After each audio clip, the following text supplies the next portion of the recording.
मैं हूँ शुमाइला उस्मान और आज की वीडियो में मैं आपको बताऊँगी लर्निंग की थेरीज़ के बारे में। एक लर्निंग थेरी की कैटेगरीज़ है डिफरेंट, उनमें से हम एक बिहेवियरिज़म की सिर्फ एक थेरी को आज डिस्कस करेंगे। काफ़ी लोगों ने उसको पहले से पढ़ भी रखा होगा, आज हम इसको डिटेल के साथ समझेंगे। पहले हम देखेंगे कि लर्निंग है क्या। Learning is a change and modification in behaviour. ठीक है, किसी भी बिहेवियर में कोई चेंज होना या मॉडिफिकेशन होना। The acquisition of knowledge, skills, values and attitudes. There are three main perspective of learning theories. तीन जो है मेन perspective है learning theories के। Number 1 is behaviorism, number 2 is cognitivism, number 3 is constructivism. तो आज हम जिसको डिस्कस करेंगे वो behaviorism की एक थेरी है और उस थेरी का नाम है क्लासिकल कंडीशनिंग बिहेवियरल थेरी। थोड़ा सा इसको हम देख लेते हैं। Behavioural learning theories assume that learning take place as the result of responses to external events. Behavioural theory जो है इसके अकॉर्डिंग जो आपकी लर्निंग होती है वो किसका रिज़ल्ट होता है, आपके जो एक्सटर्नल इवेंट्स होते हैं, यानी कि एक्सटर्नल बाहर से, इनर नहीं होती, आउटर होती है। जितने भी इवेंट्स होते हैं वो होते हैं। ठीक है, यहाँ पे एक एग्ज़ाम्पल दी हुई है, इसको आप पढ़िएगा और अगर इसका रिस्पांस दीजिएगा कमेंट बॉक्स में। यहाँ पे एग्ज़ाम्पल दी हुई है। If a song we remember fondly from high school gets repeatedly paired with the brand name, over time our warm memories about the tune will rub off onto the advertised product. Can you think of any advertisement that feature a favorite song from your teenage years? यानी आपने बचपन में या कभी school level पे कोई song सुना होगा। ठीक है, आप बहुत शौक़ से सुनते थे, लेकिन अब काफ़ी टाइम गुजरने के बाद, काफ़ी साल गुजरने के बाद वही सॉन्ग कोई किसी ब्रांड या किसी एडवर्टाइजमेंट के साथ आए, तो वो सुनने के बाद आपका क्या रिएक्शन होगा। ठीक है, ऑब्वियसली वो एक लर्निंग का सोर्स है, आपको कुछ ना कुछ उससे याद आएगा, उससे रेलेवेंट चीज़ें याद आ जाएंगी। ओके, कमेंट बॉक्स में ज़रूर बताइएगा। बिहेवियरल थेरी के जो प्रोपोनेंट्स हैं वो जॉन बी वाटसन हैं, थॉर्नडाइक है, B.F. स्किनर है और आइवन फॉलो। तो हम देखते हैं classical conditioning theory, behavioural theory है ये लर्निंग की। थोड़ी सी इसकी हिस्ट्री देखते हैं। आइवन पॉलिव जो था basically he was not a psychologist, he was not a educationist. ठीक है, वो एक साइंटिस्ट था, आप कह लें कि बायोलॉजिस्ट साइंटिस्ट था। ठीक है, एनिमल्स साइंटिस्ट कह सकते हैं आप, साइकोलॉजिस्ट नहीं था। उसने एक एक्सपेरिमेंट किया था जो बाय चांस एक साइकोलॉजी की एक फील्ड से जाके उसके रिज़ल्ट जो थे मैच हो गए और उसकी बेस पे उनकी ये थेरी जो है, ये जिनका एक्सपेरिमेंट है, इस पे एक थेरी बन गई। ठीक है, और 1904 में उनको नोबेल प्राइज़ भी मिला। Although Ivan Pavlov 1849 to 1936 won a Nobel Prize for studying digestion, he is much more famous for something else. ठीक है, डाइजेशन, वो एनिमल्स की डाइजेशन पे उनको मिला था। ठीक है, working with the dog, a bowl of food. Many people are familiar with the classical study of Pavlov's dogs, but rarely do they understand the significance of its discovery. In his famous experiment, Pavlov rang a bell and then gave a dog some food. After repeating this pairing multiple times, the dog eventually treated the bell as a signal of food and began salivating in anticipation of the treat. अब हम इसको discuss करते हैं detail के साथ। उन्होंने एक experiment किया था। एक्सपेरिमेंट में क्या था, उन्होंने ये देखिएगा इस डायग्राम के अंदर कि उन्होंने एक डॉग के सामने खाना रखा। ठीक है, ये मैं पहले आपको एक्सपेरिमेंट बताती हूँ, उसके बाद उसके ऑब्वियसली जब किसी को भी भूख लगी हो तो उसके मुंह में पानी आ जाता है। ठीक है, तो डॉग के मुंह से सल्वेशन स्टार्ट हो गई खाना देख के। तो अब उसने क्या किया, अब देखिए बेल का और खाने का आपस में कोई ताल्लुक़ नहीं है ना, लेकिन उन्होंने इसको कंडीशन बना दिया बेल को खाने की, और एक ही लर्निंग की थेरी एक बन गई।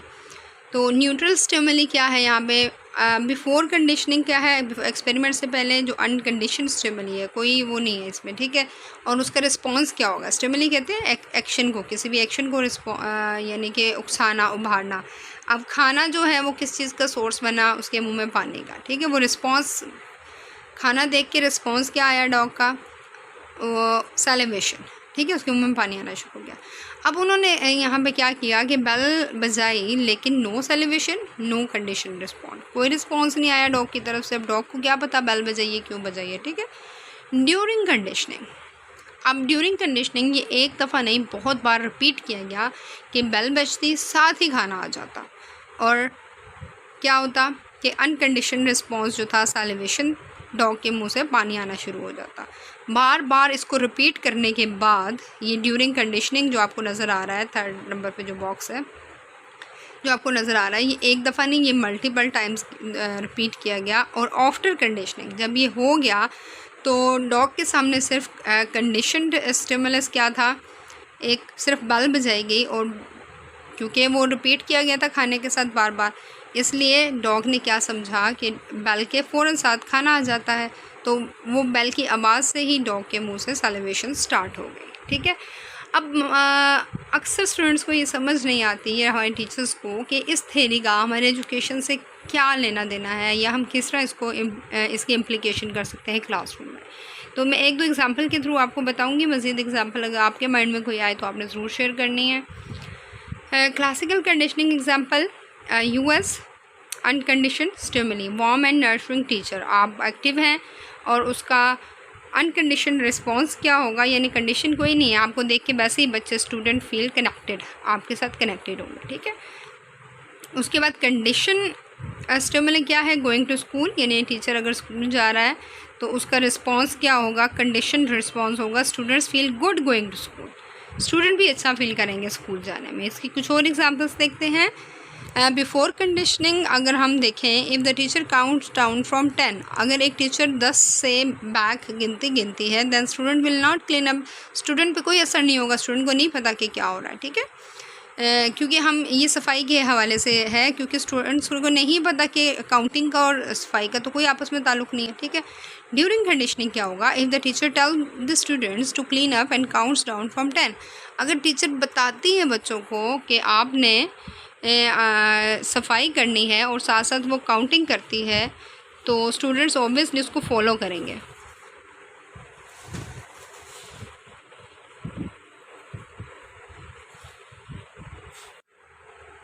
ओके, ड्यूरिंग कंडीशन क्या होगा, if the teacher tell the student to clean up and counts down from 10, students will clean up, ठीक है। उनको साथ इंस्ट्रक्शन भी दे रही है कि क्लीन अप करें और साथ काउंटिंग भी कर रही हैं, ठीक है। तो अब आफ्टर कंडीशनिंग क्या होगा, if the teacher count down from 10, यानी ये जब मल्टीपल टाइम इस एक्शन को रिपीट किया जाएगा, तो टीचर जब काउंटिंग स्टार्ट करेगी तो बच्चों को खुद ब खुद समझ आएगी कि वो क्लीन अप के लिए कह रहे हैं और स्टूडेंट ऐसा ही करेंगे। If the teacher instructs the class to quiet down, students will get quiet, अगर टीचर बच्चों को कहती है कि आप खामोश हो जाएं तो बच्चे हो जाते हैं, लेकिन अगर टीचर 3 दफ़ा क्लैप करेंगी तो बच्चों को नहीं पता कि क्या कह रही है, क्या इंस्ट्रक्शन दे रही है। अब देखिएगा, during conditioning, if the teacher claps 3 time and instruct the class to quiet down, then students will get quiet. अब अगर टीचर क्या कर रही है, आप अक्सर टीचर्स ऐसा करते हैं, ठीक है, क्लास 3 टाइम क्लैप किया 3 टाइम और साथ ही इंस्ट्रक्ट भी किया कि क्वाइट डाउन, तो स्टूडेंट विल गेट क्वाइट, वो खामोशी से बैठ जाएंगे। अब वो ये जब मल्टी टाइम रिपीट किया जाएगा, if the teacher claps 3 times then students will get quiet. अब अगर टीचर विदाउट इंस्ट्रक्शन नहीं दे रही, जस्ट क्लैप कर रही है, तो स्टूडेंट्स जो है उसकी बात मानेंगे और खामोश हो जाएंगे। इस तरह की और बहुत सी एग्जांपल्स हो सकती हैं। आपके माइंड में भी इस तरह की कोई एग्जांपल हो, या आप अपनी डेली रूटीन में इस तरह की, अपनी क्लासरूम्स में इस तरह की कोई भी एग्जांपल है, आप इस तरह का कोई एक्शन करते हैं तो ज़रूर शेयर कीजिएगा। तो ये थी classical conditioning. Thank you so much for listening me, बहुत शुक्रिया। सब्सक्राइब ज़रूर कीजिएगा चैनल को।